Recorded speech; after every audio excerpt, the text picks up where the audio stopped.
Any questions? One over there. I can't see who it is. Kevin Murray. Oh, it's Kevin.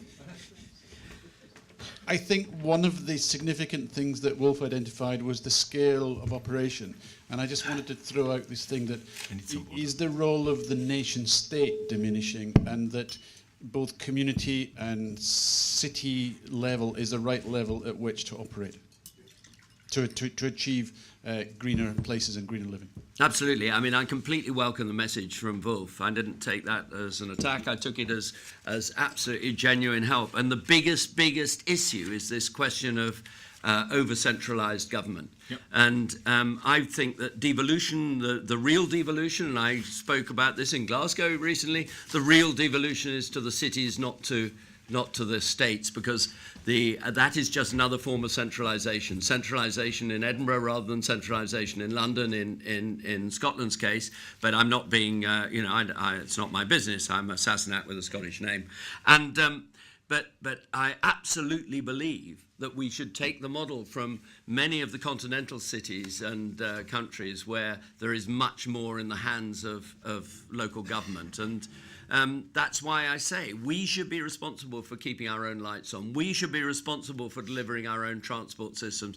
We shouldn't always be begging to central government to do so.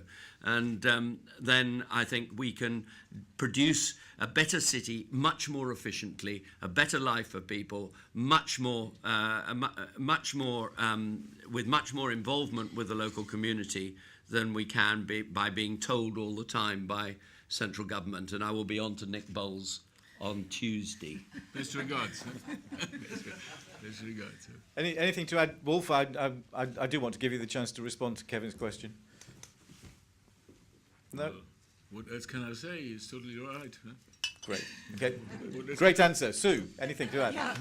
I just wanted to say that I was at Copenhagen climate negotiations in 2009, and the obvious thing that everyone was talking about then was Arnold Schwarzenegger was there as governor of California, and they were also, and lots of mayors, and they were all saying, this is the way forward, we're just going to get on with it.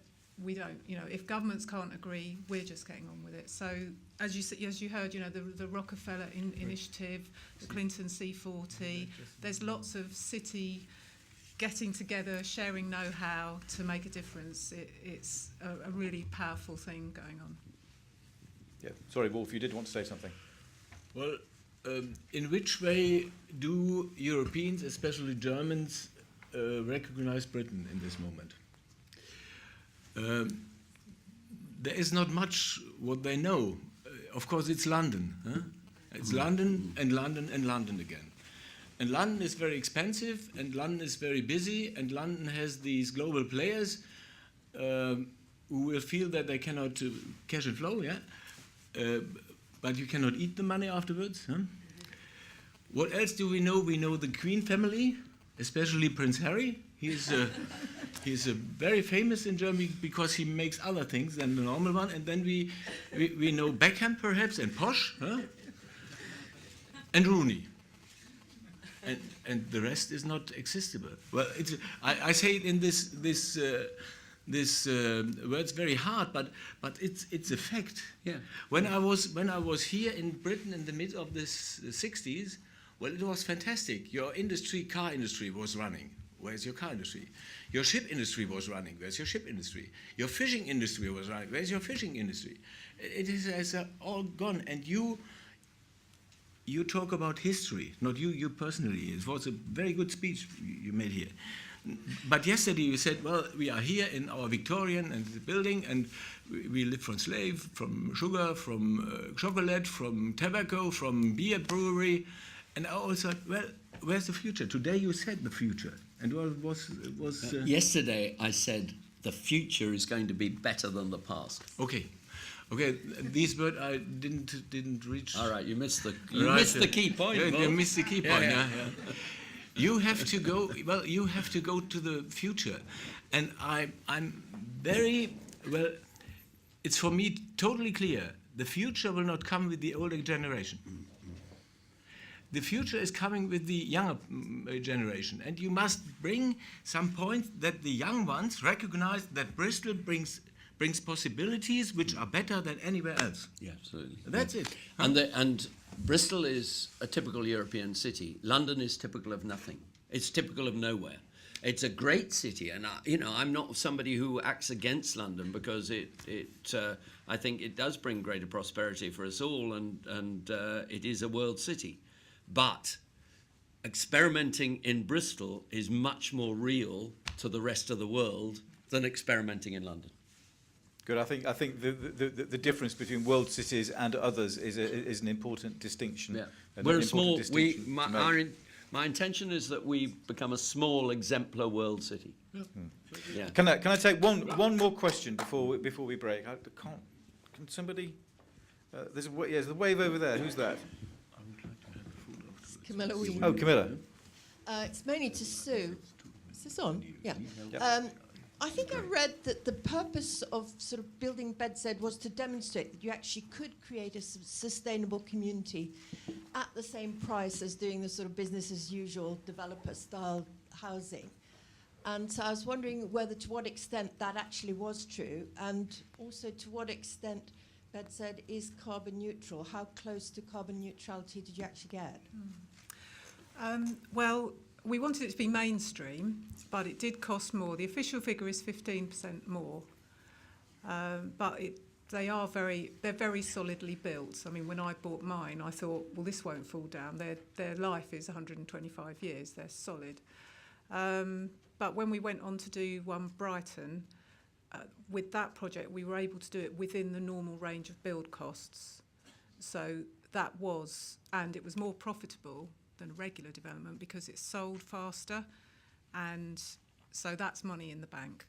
In terms of the carbon neutrality, Peabody are the people who put up the money to build it, and they are the landowner, and they are responsible, because in those days there were people, energy service company, ESCO, community energy. It was very out there, and at the time we didn't even realise that would be needed. So Peabody still kind of look after the energy system.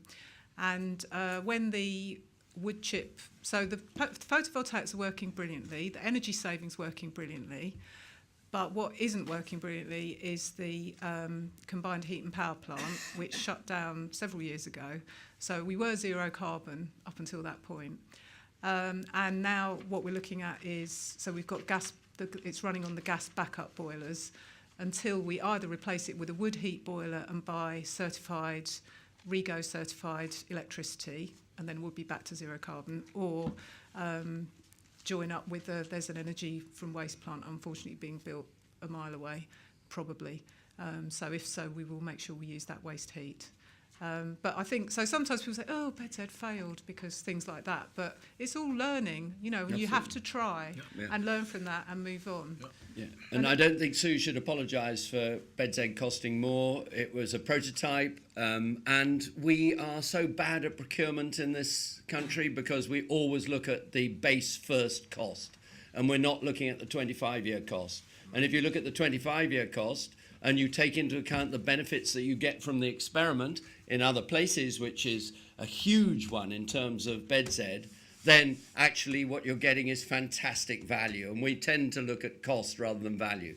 And it is a real challenge for me as a city leader, is I am trapped by this absolute obsession with first cost. And we need to break that obsession and change the procurement rules to enable us to look at the long-term value rather than the short-term cost. Thank you, and I'm sure that's a message and a challenge that the Academy will be very keen to help you and other leaders with in the future. And I think the other thing that I would say about BedZ is it demonstrates the importance of following up the predictions of the performance of new developments with actual monitoring to be able to show that they're performing as they were intended to, and if not, why not? And if they are, then how we can improve it even further. And I think that's the benefit of prototypes that then become permanent presences. They are a continuing experiment. Thanks so much to our three speakers for the first session. We are going to break for coffee now. We are almost on time. When we come back in here in 20 minutes, John Lord will be hosting the second session this morning, so you won't have to look at me for too much during the day. But if you have questions of the speakers, then there will be a short opportunity to do that over coffee, provided by Turley this morning. Thank you very much, and see you later on. From Freiburg